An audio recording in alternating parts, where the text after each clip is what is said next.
Hey, welcome back to Even More Mashed Up. We are the pop culture podcast talking about all things, well, pop culture. I'm Alan. And I'm Patrick. And today we're talking about Star Wars Andor.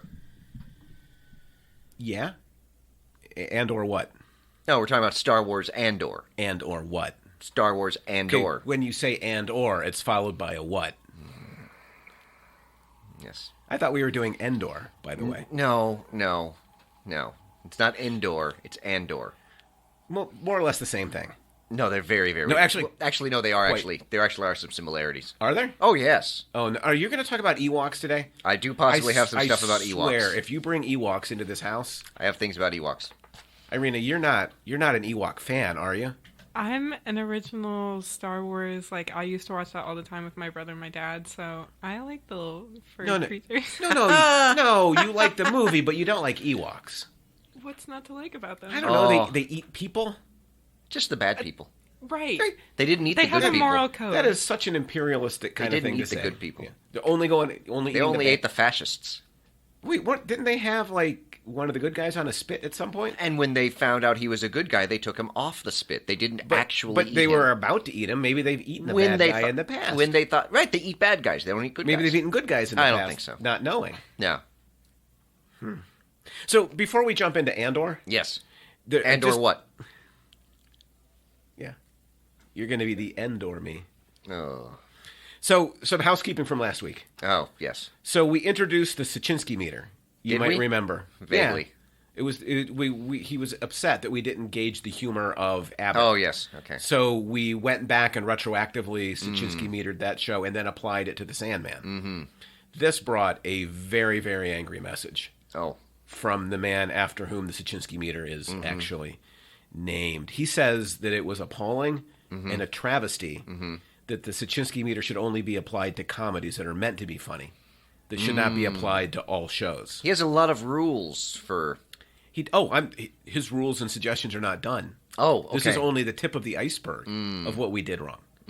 Number one, I think we should rate every show on the Sitchinski meter now, just to spite Ed. Yes. Oh, yes, 100%. Yeah. So where is Andor on the Sitchinski meter for you? What was it? Was it a 1 to 10? Yes. For the time being, but it will soon change. Yeah, it's kind of hard to rate because there's not a lot of... It's probably like a 2. I have 2 was the number in my mind. It's slightly funnier than the Sandman. Yes. Maybe because the droid. I do like the droid. Of course you do. Oh no! Come on. No, Irina is smiling at. You gotta have. You like Ewoks and droids? I don't. No. What? Oh no! It's fine. It's I fine. haven't gotten any words out of my mouth. I don't know. Welcome to my world. It's what it's like every day, every show. Yeah. There might be some droids that are okay. Come on. I have to brush up on my history of characters. All right. So, you're not one of those people that kind of worships at the shrine of the droid. No. Okay. Good. I don't know why you're looking at me. Why would I? Yeah, I don't know. So anyway, Ed is also deeply unhappy with a number scale. Okay. And he sent a suggested replacement. Oh, okay. So here's what it should go. Frowny. Chuckle. Giggle. Laugh. Guffaw. Cackle. Okay. That is a system that makes no sense. Why not? What's your complaint? Because we go from guffaw to cackle. That doesn't even make sense. So you think the guffaw is like the ultimate in the laugh guffaw scale? is much higher. I mean, cackle's like an evil laugh. Like that's not a sense of like how funny a thing is. A cackle is how evil things.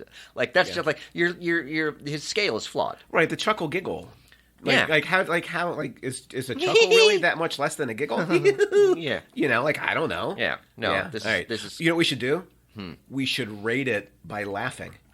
Actually, what we should do. It should be like Ed yes. should make sounds of him laughing in these different ways that we would then use. Irina, if Ed were to send us clips of frowning, chuckling, giggling, laughing, guffawing, and cackling, could we put them on the board and then just hit them each week? Not on the board automatically, but we could edit it in. Okay. Ooh, all right. We could fix it in post. Oh my god. We've never fixed anything in post in the history of this show. So if Irina has shown up pretty sure. day one, and it's like, oh yeah, we can do that in post. We can add Seinfeld. You're definitely Patrick's favorite. Oh yeah, of all. Yes, There's no doubt about that. I have been denied my post fixes. Your dream of fixing it in post is. I mean, we've been doing the show for 6 years. I've said we'll fix it in post for 6 years. At least, for 6 years. It's never been fixed in post. You probably started saying it before we did the show.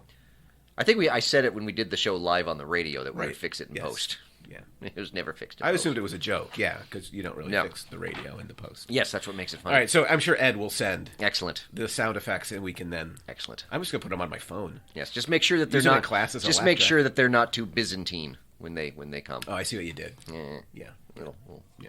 He studies Byzantines. That's an inside joke for Ed. Yeah. And now everyone else that Alan explained it. So, Star Wars, Andor. So this is this Star Wars? Because it's much kind of darker and grittier than what you sometimes see in a Star Wars movie. Oh, we did just talk about Ewoks eating people, so maybe I'm contradicting myself. Yeah, but the eating of people is implied in the Ewoks. Right. It's not really explained. Yeah, no, it's a much more sort of darker and gritty. I mean, with the exception of there's the one droid, and there's the one big alien that shows up kind of standing behind him.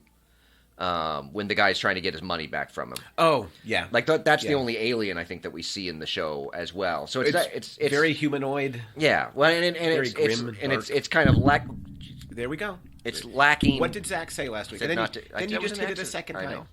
Like you doubled it. I'm very anyway. It's lacking sort of those more Easter eggy, fanish / nostalgic bits. This is why I love Andor more than anything else. Yes. I don't have to you haven't constantly be on the edge of my seat. Like, is there an Easter egg? Is Patrick going to grill me on an Easter egg I missed? You've only watched the first 3 episodes, That's right? correct. Okay. Are there more Easter eggs? Well, come on. In episode 4, we find out that Luthen, the guy that takes him off planet, right, recruits him to the rebels. Yeah, basically works a side gig in a kind of curio shop. Yes, and so his shelves are full of Easter eggs. Oh, forget. As people have pointed out that, like, for example, you remember Indiana and the Temple of Doom, the stones that they had to get. Yeah, the Temple of Doom. I have no idea what a chimple. The Temple of Doom. It's a temple for chimps, is what a chimple is. But the stones that he was trying to get back from Molaram, the stones are actually up on one of the shelves. So they're not obtrusive Easter eggs, but there are Easter eggs to be found. I do not care. That's one of the reasons why we wanted to do these first 3 episodes by themselves, because they work. Number one, they work just as a very well kind of encapsulated, like, hour and a half long movie. Right. And then when we do the bigger Andor, that would be a great time to bring Rich back to the show. Because Rich can come back and we will... I can only imagine that's going to be a dreadfully long conversation about Star Wars lore and universe building. That depends. I think he's going to hate Andor because there's not much of that. That's what makes it... Yes, that's what makes it... It's what makes it great. As far as I'm concerned, like... I look at it, Irina, because I don't want her to throw anything at me. But in the Star Wars universe, it is Rogue One and Andor that I like better than... anything else. It's not surprising considering that Tony Gilroy, who is the writer and executive producer of Andor, was a co-writer on Rogue One. And this show is very much in the spirit of Rogue One. You know, when we talked about Rogue One years and years ago on the podcast, one of the things we discussed that we liked about it was the much deeper dive into the rebellion, that it was a much more messy version of the rebellion, right. That you have the different factions, the fact that as an insurgency, there's things that they would have to do that are much darker than we ever saw in Lucas. And there's no love story. Yeah. Oh. Yeah, that was another thing that... It's always good not to have romance in a movie. So I like the way that... So Andor is very much continuing in kind of the Rogue One vein. Like, Gilroy is kind of nicely mapping out, like, his nice little corner of the Star Wars universe. Yeah. And he can do it because it's all prequel stuff that's not going to matter, I guess. Yeah, well, it's one of the things that's... in the long run. It's one of the things that's interesting in that... Because we know what happens to Andor in the end. I think I remember. Like, we know what happens to him in Rogue One. And I remember a happy moment on the beach, right? And yes, exactly. And this show is only 5 years before, the Battle of Yavin. So we're only 5 years from, his spoiler alert demise. I think you should wait a little bit longer between the spoiler alert and the spoiler, because nobody could have flicked the button that quick. Fine. I'm sure they could. They're very quick. And yet, despite the fact that it has the potential stumbling block of most prequels, which is that how can this be any kind of consequential? You know that I don't like prequels. When we know what's going to happen. Yeah. And yet, so far, it's been a very compelling and fascinating show. I agree. And you know that from the beginning. Like, he shows up, I guess it's a brothel? Yeah. Strip club kind of thing. Yeah, something like that. He's looking for his sister. He has the run-in with the cops. Mm-hmm. He kills one accidentally. Mm-hmm. Spoiler alert. He shoots the other one in the head immediately thereafter. Which was an... I mean... It's like, well, like, I was watching with Vicky. Yeah. And I turned to her, and her response was, whoa. Well, remember... Not what I was expecting from Star Wars. Yeah, well, remember in Rogue One, the first thing he does is shoot the spy that he's talking to that gave him the information on the Death Star. I don't remember that. Yeah, I'll take your word for it. That's the first thing we see Andor do is the guy that's got, I think he's got a broken arm or a broken leg or something. Yeah. And he's trying to get off planet, and Andor just straight up shoots him. And so that was a nice call. The other thing is you know, particularly that opening scene that you described with the brothel and the cops and the way that it's raining and the way that it's lit and everything. Like, it's very much got much more of a Blade Runner vibe. I've got some Farrah on Blade Runner. Than sort of the rest of Star Wars, which again I think is another way that Gilroy is kind of saying, you know, you're in kind of a different part of the Star Wars universe. It's such a better part of the Star Wars universe, and one that yeah, I mean it's not the point of with the exception of the one droid who's there for your sort of nostalgia fans, right? Yes, yeah, and people who probably like wanted to be friends with droids when they were kids and had stuffed droids and like sat them up on the stairs and like they were watching movies. Okay, those weren't. We didn't have stuffed droids. You didn't have any stuffed droids? Those were stuffed animals. Okay, it's totally different. You didn't have a stuffed C-3PO? No. Really? Nope. Surprising. Nope. You had the little ones though, undoubtedly. The action figures? Yeah. You say had in the past tense. Fair point. So, remind me, and then we can jump into the show in more detail. Where are we in the Star Wars timeline in terms of droid rights? Because some movies are really big on droid rights, and then, of course, some of them don't care about droid rights. Well, I think Andor is taking place after Solo, which is where we had kind of the most explicit kind of droids Andor's rights. After Solo. I believe so. Okay. I think I saw a thing that was like TikTok that put him in continuity. I think Andor was after Solo. But we're close to peak droid rights. Droid rights don't really go much of anywhere. Well, that's my point. Period. That's one of my points. They're always kind of low. It's this terrible kind of retconning and prequels. I mean, even in Rise of Skywalker, which is the most recent film, right? You know, they're even more dismissive to 3PO than he's been in a long time. So yeah, droid rights have not really advanced at all. That's really my point, I guess. Is clearly the civil rights movement that failed was the droids' rights. Yeah. Is the new droid called B2 Emo? Yes. So literally his name is B2 Emo. Yes, though I think they only call him B. Well, yeah, but it is. He is B2 Emo. Yes. Emo. Yes. He's not a very emo droid. Idea, right? He's like, a very terrible name. He's a very sweet droid.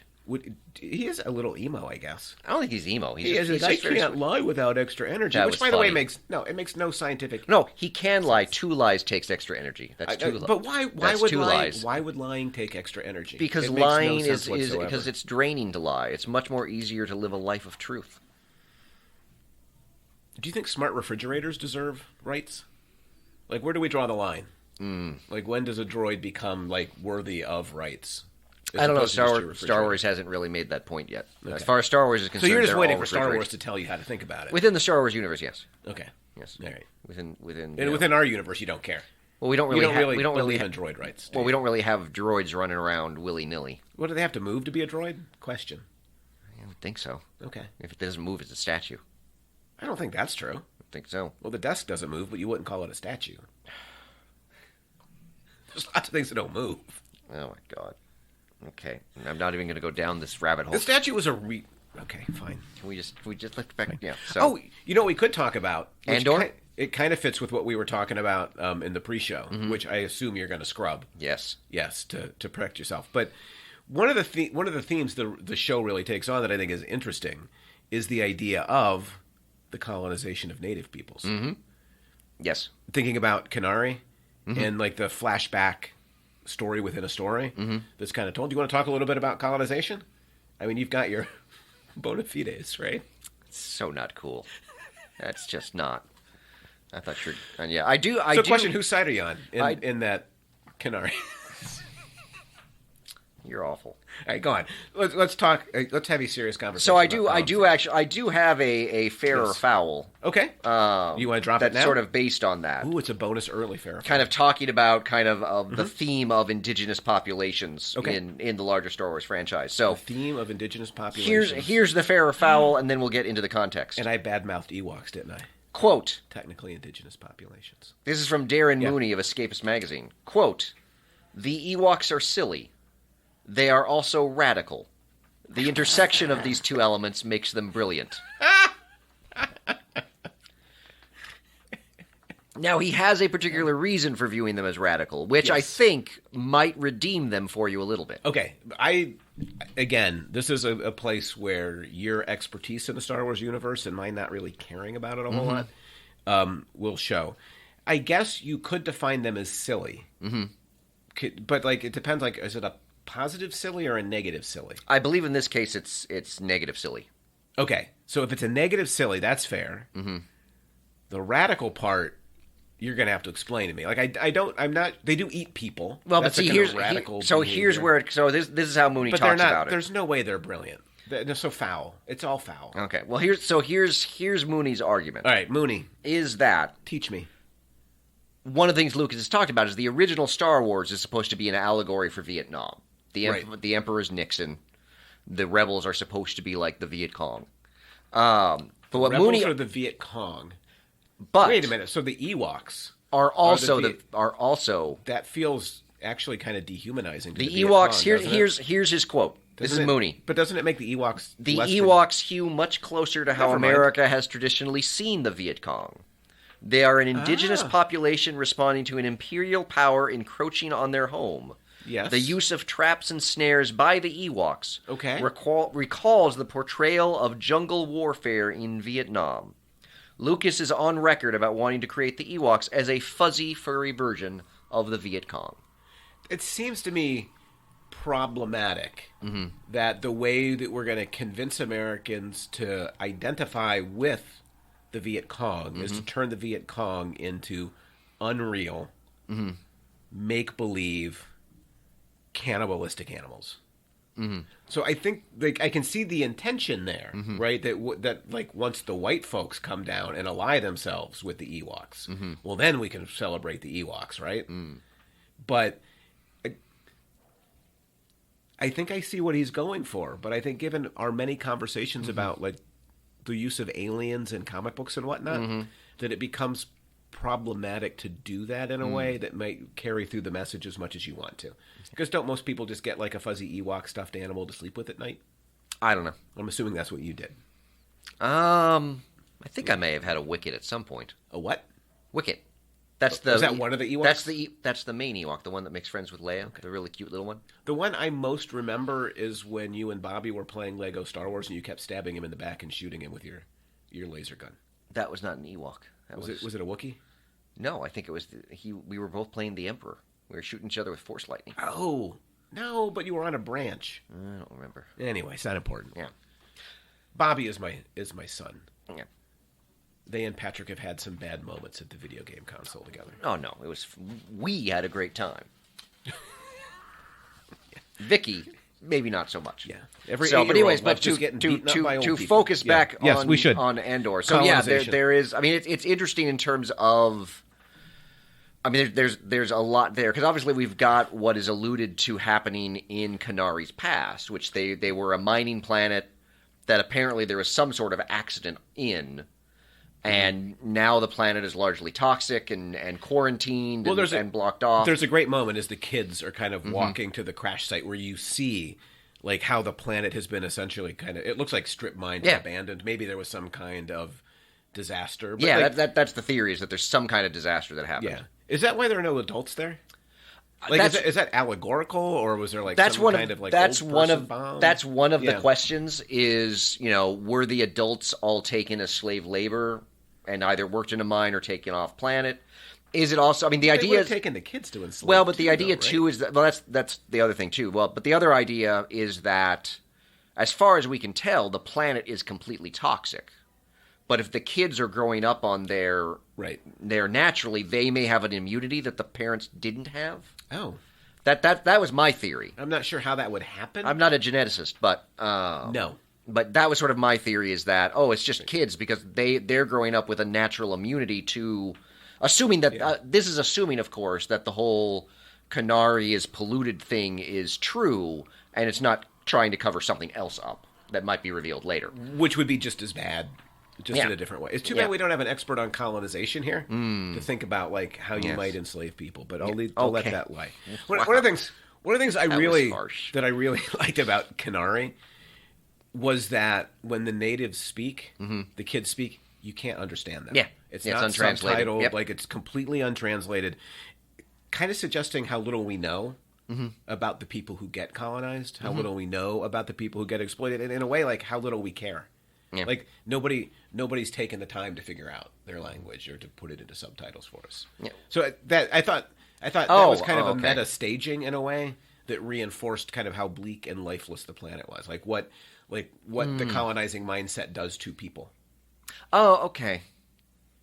Yeah, see, I didn't see it that way. Well, how'd you see it? Well, I saw it more as, we kind of just operate with the default assumption. Like, everyone in the Star Wars universe speaks Basic, which is English. Right.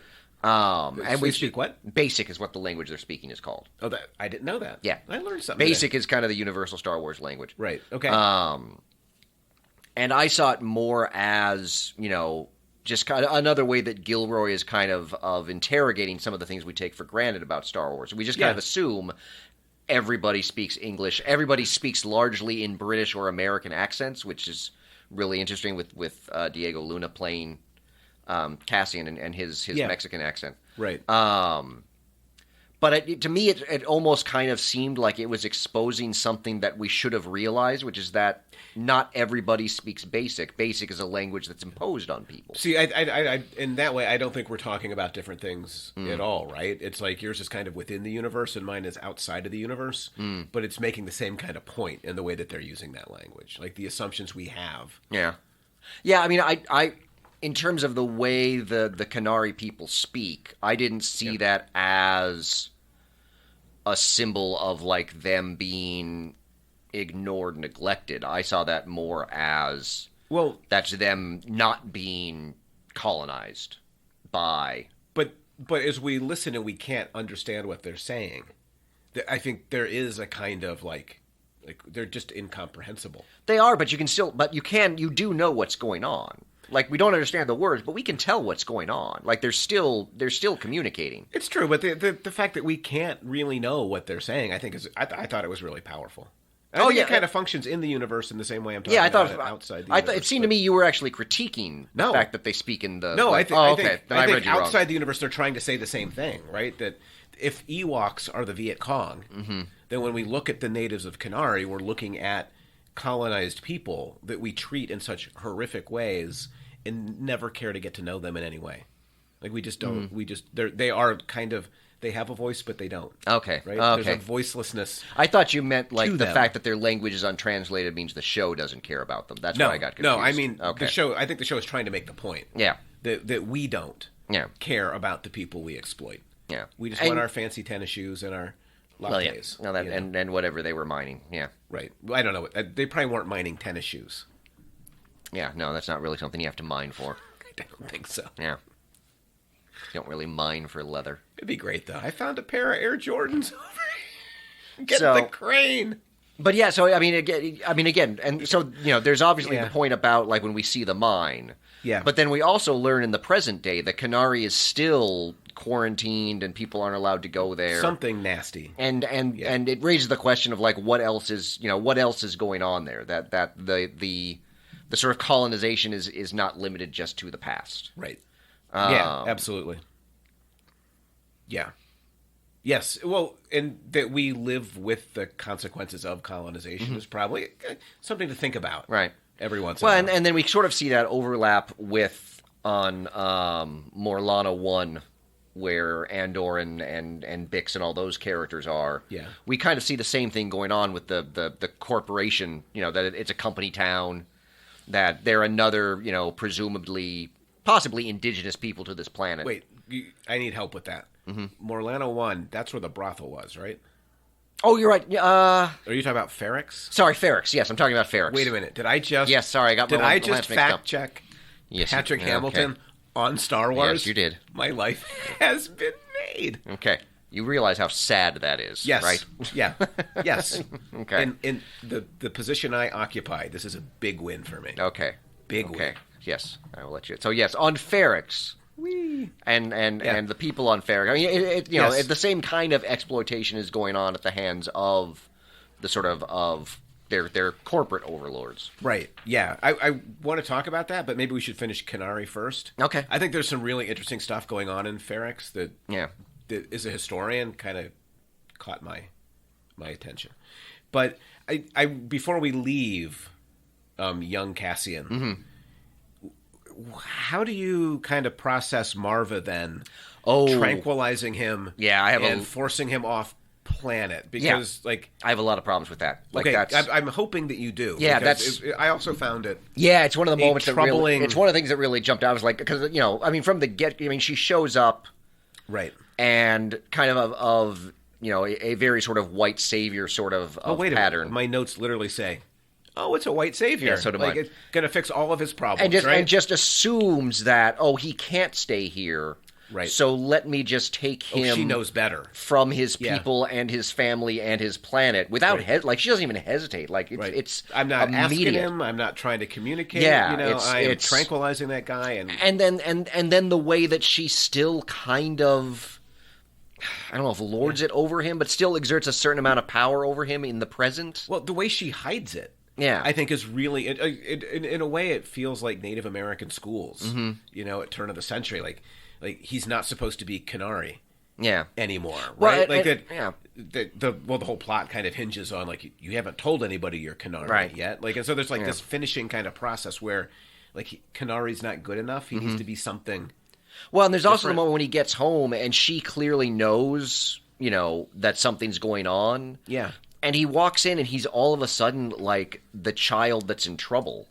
Right. And he comes over and kisses her. It's this weird. But I mean, all of Cassian's problems that we see in the present stem from Marva kidnapping him from his planet. Right. The way in which that he is, that he is basically forced into a kind of migrant existence. Right. Is because he was taken. And the thing I find interesting is that at the end of these 3 episodes, Luthen does the same thing. He takes him from where he lives. At least Luthen tries to make an argument. He does. To convince him. But there's a whole set of circumstances around it that don't leave him a lot of choices. Yeah, exactly. In terms of where he's going to go. And there's stuff that comes out in the next 2 episodes that adds to that. I'm not going to spoil anything.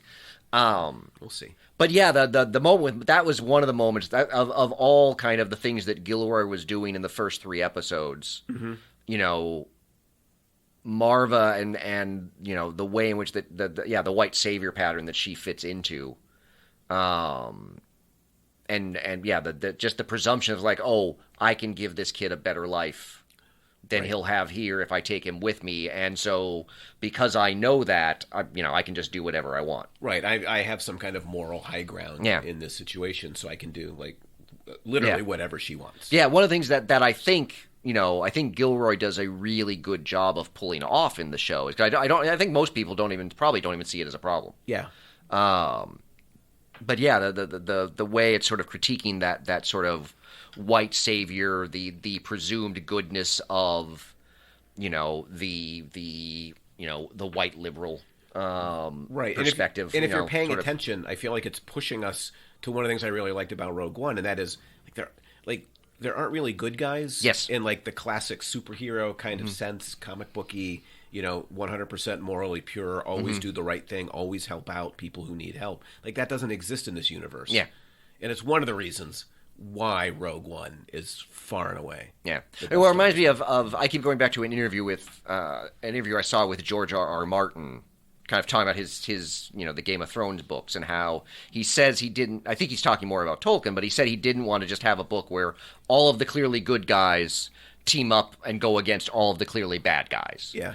But that is kind of what we get in the Star Wars universe as well. Sure. And again, that was one of the things that Rogue One, as you said, did really well. It kind of made us rethink the rebellion. It's for the rebellion to succeed, they have to do some terrible, terrible things. Just because you're fighting on the right side, doesn't mean you don't make bad choices and you don't do terrible things. Yeah. And coming to grips with that is a really healthy way to understand the world. Maybe American foreign policy would be different. Yeah. If we understood that. So that the way in which that again, there is no. I mean, I guess the only really clear-cut bad guy or bad guys so far are the corporate police, and particularly the deputy lieutenant guy. But this is where I think it gets really interesting in a way, because like that's actually the next stage in my notes, like thinking about capitalism and corporations and government and the way they become kind of the same thing. Yeah, like fascism, right? And like what we watch developing in this universe is fascism. Right? And of course, like the best part is after Cassian kills the two guys, the guy that's in charge, he doesn't even like. He's like, oh yeah, we're going to hide it, we're going to scrub it. Like we don't. All he cares about is the bureaucratic report. Yeah. Needs to have a clean report for the Imperials. I'm off to present to the Imperials, you know, and I need this. It's so 100% true to the bureaucratic world in which we live, right? Like that is classic bureaucratic processing. The truth doesn't matter. You just need to make sure the higher-ups are hearing what they want to hear, so that they feel good about where they're at, and you can keep climbing the ladder in your own way. Well, and it's also interesting in, when the Imperials sort of find out about what actually went on and everything's a mess, that the Imperials come in and they're like completely taking over. Yeah.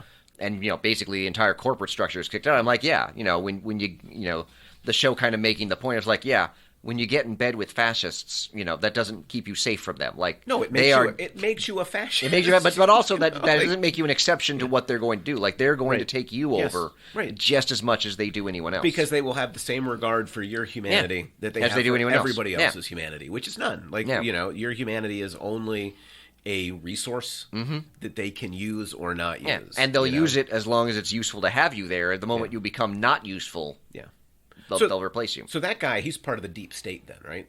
Like the Which elite, one? Like the guy that's hiding everything. Like he's trying to climb into the deep state. I don't know that he's necessarily trying to climb into the deep state, because that would require a level of ambition that his character seems to lack. That's fair. I think he's more just trying to keep what he's got. Okay, well that's and is pretty content with being like a minor functionary within this bureaucracy. Right, but Karn is not. Karn. I think Karn is really interesting because when he first shows up, he reminded me, like, if his superior's like, I'm just covering up, like I'm just papering over so that, like, if I'm not climbing, at least like my world remains stable and predictable. He reminded me of one of your favorite characters. Oh, here we go. No. He did not remind you at all. Like at first, I think he becomes more complicated in some ways, but he's kind of Javert-like. Oh yeah, he's very Javert. Well, yeah. So why are you so upset that I'm going Javert? Where do you think I was going to go? Like, I thought you're Scooby-Doo or something? I thought you're. Yeah, no, I just did not think he was going anywhere good. But you've always evinced a real interest and appreciation for Javert, who's a very kind of complicated character. He's a young Javert. He doesn't have quite the nuance of Javert. He hasn't grown into some of Javert's. Yeah, I think he sees the world kind of like Javert does, like. Has trouble distinguishing between law and justice. Well, no, I think in his mind, law and justice are kind of the same thing. That's what I mean. Yeah. But like he sees the law as justice. Yeah. Right. And doing the law is always thus doing justice. And whatever the law does is justice. Right. Yes. I think that's what I just said, but maybe you said it more eloquently. Yes. So. Yes, I agree. Okay, good. So he's this like true idea or a true believer kind of guy. Like, like, like something has been done. He is going to do his job no matter what. And his job obviously means justice. Like that's the end result. Are the two guys that are dead, or is it their fault they're dead? Pretty much, right? But it doesn't matter. Oh, it doesn't matter. They were employees of the corporation. They're part of the in group, not the out group. And if it was a Canary guy that did this, then it's like a super out group guy. Well, it doesn't even like he wants to find whoever did it before he knows it's Canary, period. But when he finds out Canary, it's like, just reinforcing. I want to know, whoever did this has to be, that doesn't matter why, they have to be caught. Right. Justice is catching them and probably executing them. Oh, yeah. Oh, 100%. Like, is what has to come. Also, is it just me, or does he look a little bit like Ben Shapiro?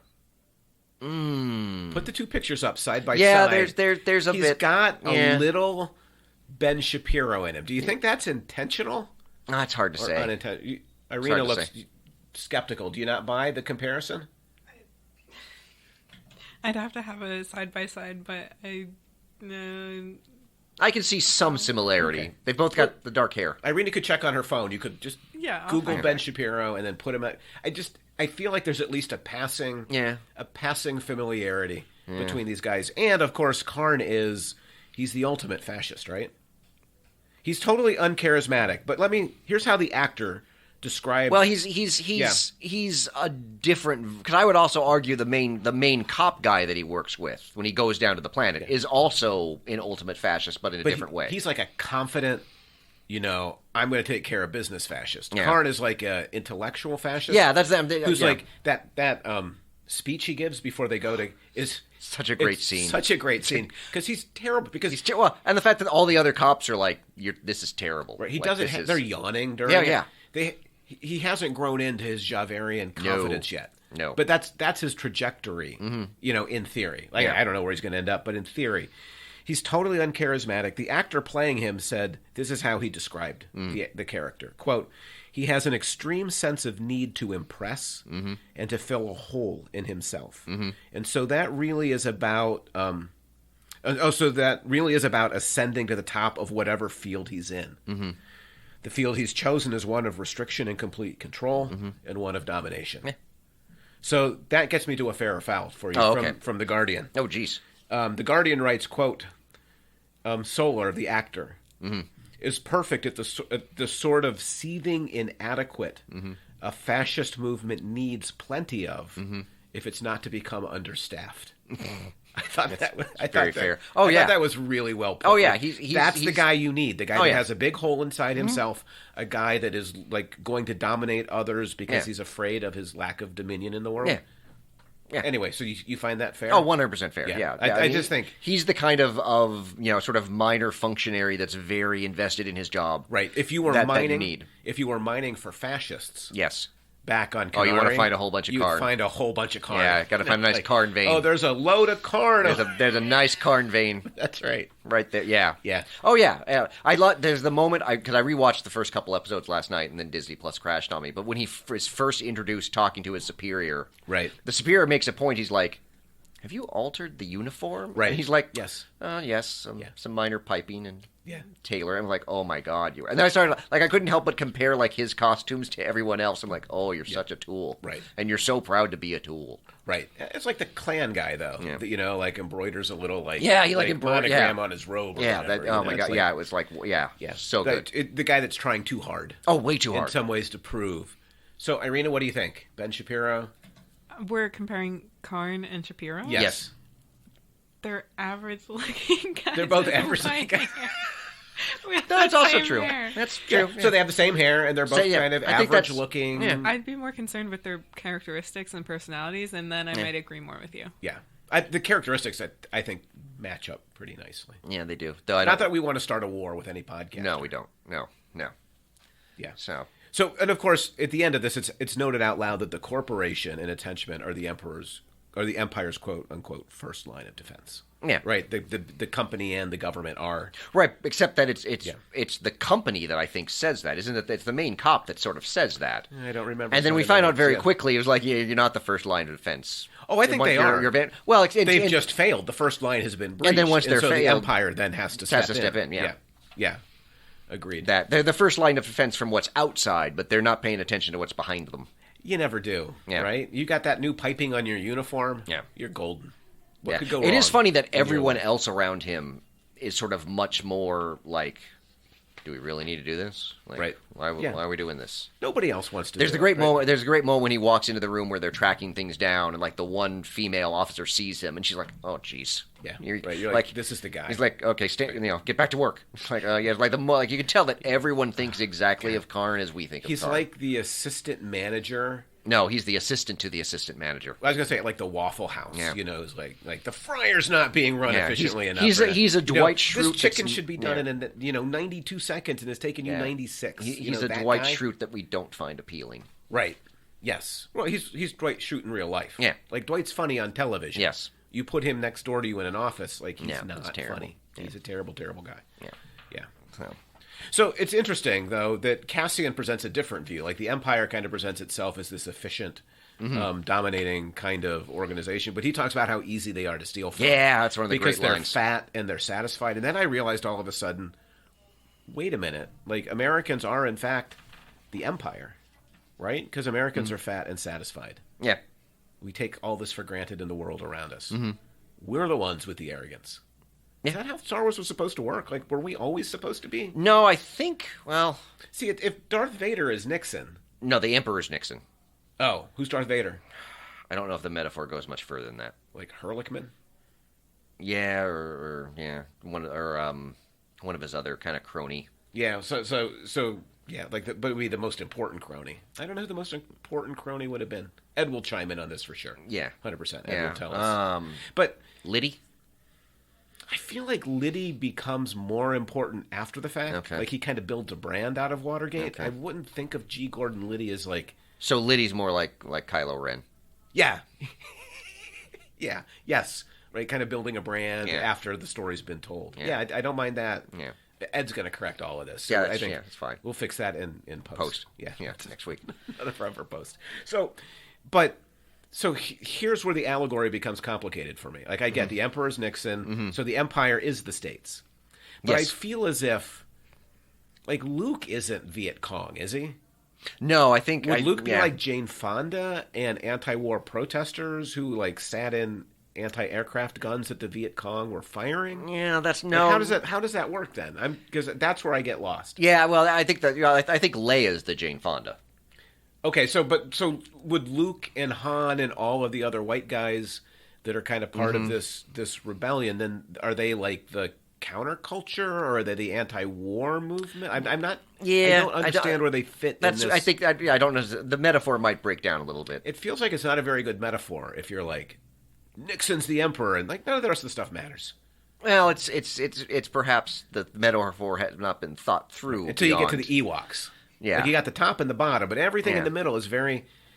It seems kind of mushy to me. Yeah. But so mushy metaphor. Yes. Like we are, and here's why: we are the Empire, but we're also the rebels. I think because Yes. one of my favorite scenes in I was going to call it a movie because it feels kind of like a movie. These first the way three episodes do. Yeah, the way very the much first so. three function. So Luthen has come to recruit Cassian, and when the corpos come, like the corporate imperial fascists come to get him, the whole town rallies to his support. Yeah. And there's the great moment like where they're banging on the metal is a warning. And that's where Marva says, I think it's my favorite line. She turns to the guys that are watching her, Is that and she says, that's what a reckoning sounds like. yeah. And you're like, that's exactly. Well, it's also what a interesting that the reckoning sounds cops, like. 100. when they hear Yeah. the sounds, they're like, "Oh, they're just doing that to intimidate us." Right. Again, it whereas clearly, I mean, like we can tell right away, it's like no, they're clearly communicating with each other, Right. in a language that the cops do not understand, which is another moment where Ferrick sort of connected back to Canary for me in that there is a form of communication that clearly belongs to these people, Right. or a system of communication that the Imperials don't understand at all and are dismissive of and don't think will cause them any problem. To me, and again, like if this is too historical, you can tell me when to stop. Like I'll stop whenever you want me to. But it really Stop. Fair. No, that's fair. You can continue. Thank you. There's a boss, and then there's the Karn. It really evoked for me the Boston Massacre. Sometimes, like when I teach early American history, we read the primary documents, and we look at the trial, we try to figure out like what actually happened that night in Boston, and like thinking of the corporate fascist cops on the ground as the redcoats, vastly outnumbered in a community that's entirely hostile to them. They don't fully grasp. No, they don't. The level of hostility No, because, of course, colonized peoples will often kind of hold that hostility close, like keep it quiet. You don't want to be on the wrong side. Well, and also, I think we see that the arrogance that Cassian talks about in the Empire is like the cops also assume that there's 12 of us. That showing up is enough. We right? can handle anything that these people can throw. So you think at us. about the redcoats. There were like 7 or 8 of them. I don't remember on the street that night.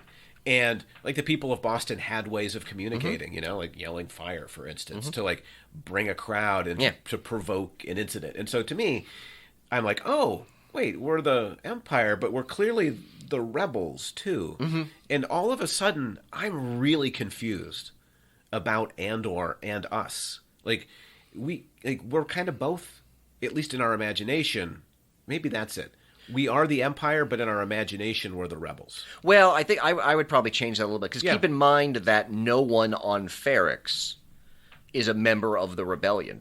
I just see them more as another group of natives to this planet that are resisting the people that have colonized them. But if they're resisting, I feel like I think the same thing was true in Boston.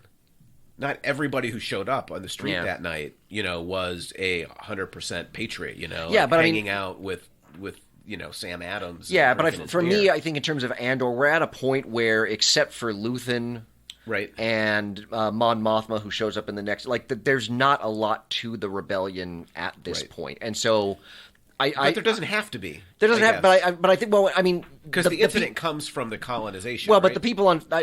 the people on Ferrix are a rebellion, a reckoning. Right. They're not the rebellion within Star Wars. But they're rebels. Like Yeah. in some form, like they're small R rebels instead of big R rebels. Well, it's like when the police captain says that there's lots of things fomenting out there. There's Right. fomenting, and I'm like, yeah, you're about to get fomented by the people on this planet. Like I see them. That's your action hero.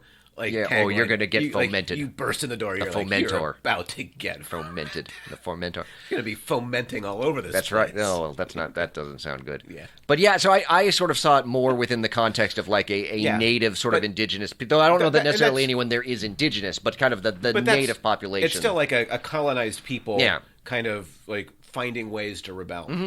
And I think that it really says a lot about who Americans are today. Mm-hmm. That like as we watch this, we want desperately to imagine. We want desperately to believe that we are Yes. the rebels, both small R and big R, right? That like that's what we stand for.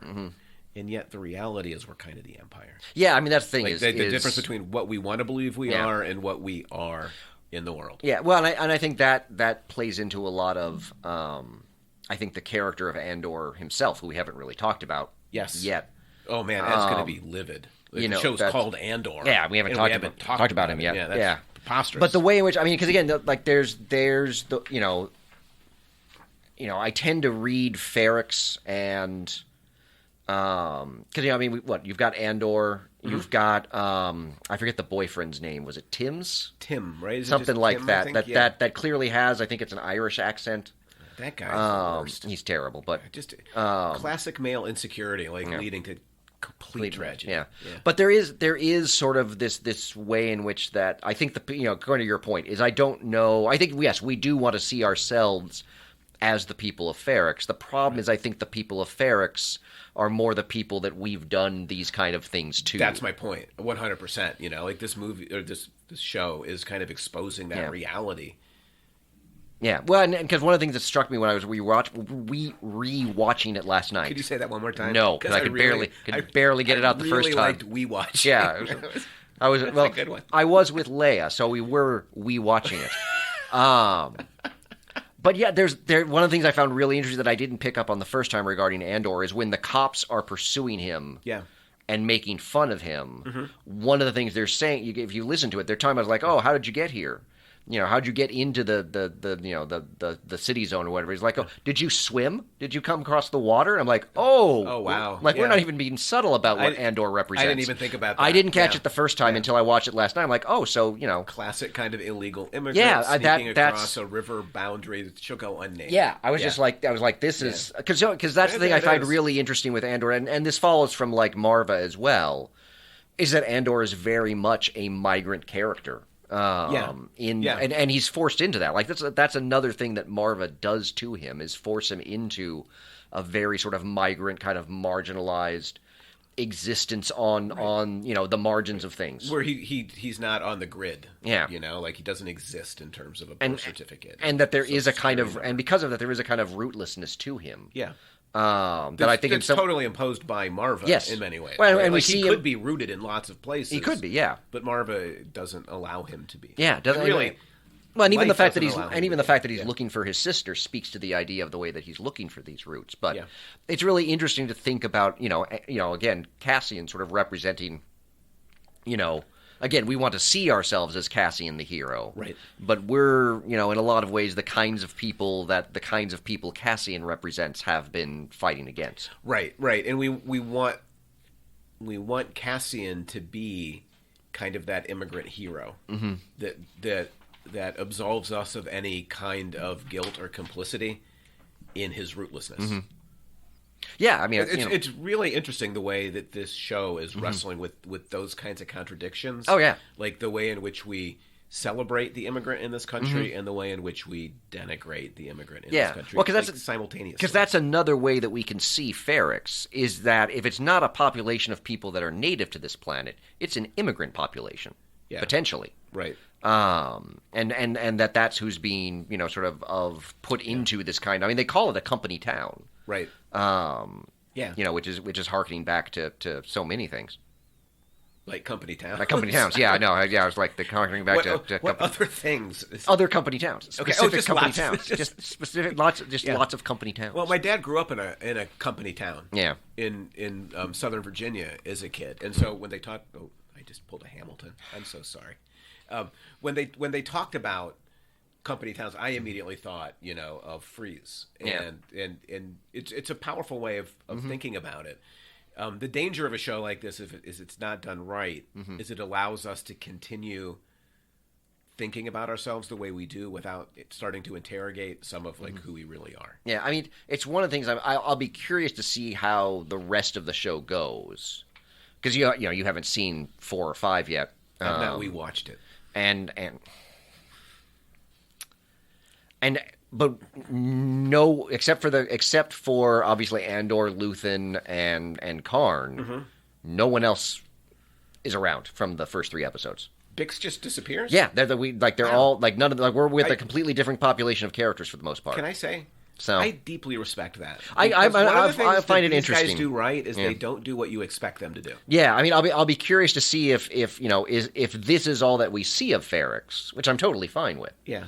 Or Ferrix is interesting. Or are they going to come back to Ferrix in some? I mean, I feel like based on the way they're setting up the mystery of Kenari, that I'm like, well, we're going back to Kenari at some point. We must, right? Like, we have to go back to Kenari. Yeah. Like, they're clearly setting up that there's something going on there.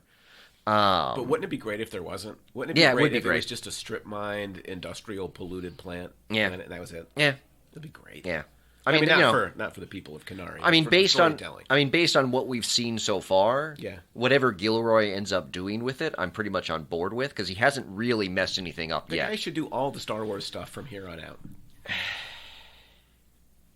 It's a new world. It is, but I also feel like part of what makes this so good is the way that it's different from that might be true everything else. Yeah. That's fair. That we get in the Star Wars universe. Like this is, I mean, it's weird to call such a gritty, dark show a kind of a breath of fresh air, but it kind of is in the Star Wars universe. I 100% agree. Yeah, 100%. Again, going back to the earlier point, I can't help comparing this to like Book of Boba Fett, which, as we talked about, we know where this story is going at some point, right? Book of Boba Fett has it has a completely new status quo for him and can do whatever it wants. Yeah. And yet did so much less than what this show is doing. I did not watch Boba Fett. I'll take your word. You didn't miss much. Like, take your word. Here's what I would say. Book of Boba Fett in a nutshell is Boba Fett decides that he wants to, become the new Jabba the Hutt on Tatooine.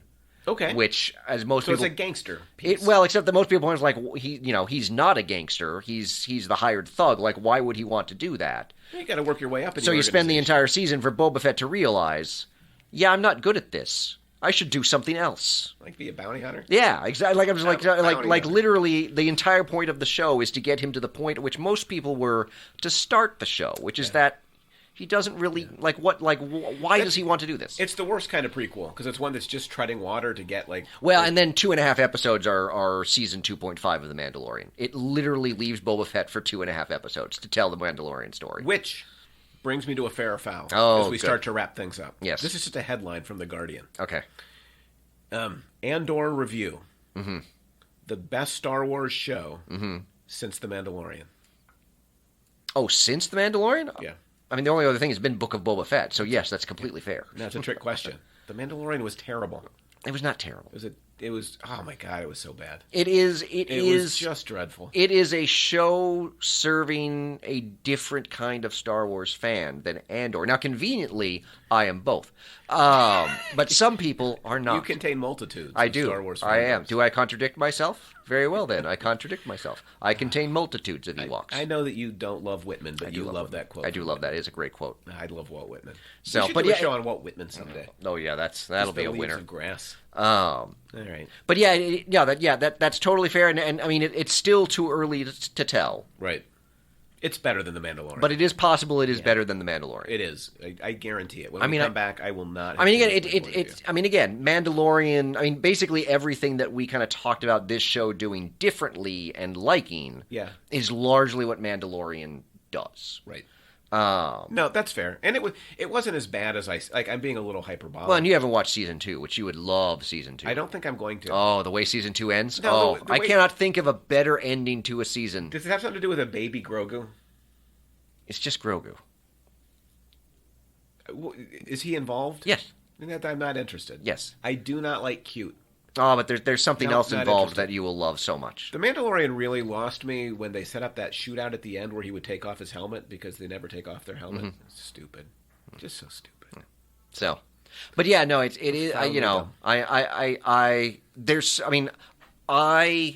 enjoy The Mandalorian. It is a fun, enjoyable show. Mm. Mandalorian does not make me think in the way that Andor does. It made me think some things. Well, not like Andor not like Andor does. Like Andor is raising again. I mean, it's well. And the other thing we didn't even talk about is it is completely bizarre that in 2022 Disney Plus basically put a show that is anti-cop. Yeah, like it is one of the most anti. Those first 3 episodes could not be more anti-cop if they tried. Yeah, and I don't know how Gilroy got that past Disney. Do you think that viewers will know that though? That's my biggest fear for America, is that that's clear, and yet people are just going to be like, "Oh, it's more Star Wars." I don't know. I mean, that was my Patrick fan voice. Yeah, no, you could have just said your fan voice, and you would have been fine. You didn't have to just get that last little twist of the knife in there. Star Wars. I don't know. We'll see. So but, I know people, but there are a lot of people talking about the depiction of the police in this series. So we're running out of time, but I have a couple more fair files. Okay. I could just give them to you like in rapid fire. Oh yeah, let's go. From The Guardian. Yes. It's set to be one of the smarter shows in the Star Wars galaxy. Fair. Okay. I mean, the only thing that I would say probably rivals it is Rogue One. Right. In terms of. So you're with me that Rogue One is the best? I feel like I'm bringing you to my side. No, I have Arena is never going to get there. I have a very hard time dethroning Empire Strikes Back. But Rogue One is it's better. The only things for me that are even close to Empire Strikes Back are Rogue One and Last Jedi. Okay. I can live with that as a and Rogue One and Last Jedi just because of the casino scene, which is not the strongest part of it. But Rogue One does have, Rogue One is definitely up there with Empire, and I do not quibble with people that see Rogue One as the best. Wow. Because I can only really not say it's best because I just love Empire so much. Right. I respect your fandom. But Rogue One is excellent. How about the New York Times is a little bit less complimentary? Okay. It continually feels as if the people who made it like a lot of things, Blade Runner, Avatar, Casablanca, Vietnam War metaphors, better than they like Star Wars. Like, does it not have enough reverence or appreciation for Star Wars? Does it prefer Blade Runner, Avatar, Casablanca? See, here's the thing. Yes. And this is also one of the things that I liked about Last Jedi. Yes. Because I would say it shares in that both of those things are irreverent to Star Wars. Right. In a way that totally makes sense. Like, everyone complained in Last Jedi, they're like, how could Luke just give up everything and go away? And I'm like, have you met the Jedi? Because that's what they do. Right. Like, Yoda and Obi-Wan just gave up and said, well, I guess we'll wait for, Padme's kids to grow up and fix everything. Right. Well, and like, they're what Gilroy is doing, what Rian Johnson did in Last Jedi, is they're finding ways to kind of interrogate the Star Wars universe and politics in the Star Wars universe in a way, though not consistent with the Star Wars universe, completely makes sense within the Star Wars universe. But when people complain about not liking the universe enough or not being consistent enough, I feel like what they want is the same story. Yes. Kind of repackaged and retold over and over again, which is the last thing I want. Yeah. Like, I would much rather watch Star Wars try to grow and become something new than become, like, increasingly kind of fossilized. Yeah. as just, A New Hope. Well, and that's the like, if that was all we were getting from Star Wars, I mean, the Star Wars universe needs things like Andor to keep it sort of fresh and revitalize it, or else the comparison I would make is it's going to be kind of Phase 4 of the MCU, which is kind of treading water and not really absent She-Hulk that we'll be talking about next week. Right. But has been really kind of treading water and feels like it's playing things very, very safe and not That's really... That's exactly the comparison I had in mind when I asked. So I feel like whether, is Andor not paying proper reverence to the Star Wars universe? Maybe not, but the Star Wars universe doesn't need proper reverence from everything. And the Star Wars universe is better off for Andor not doing that. Yeah. Oh, yeah. It will make the universe better. Oh, yeah.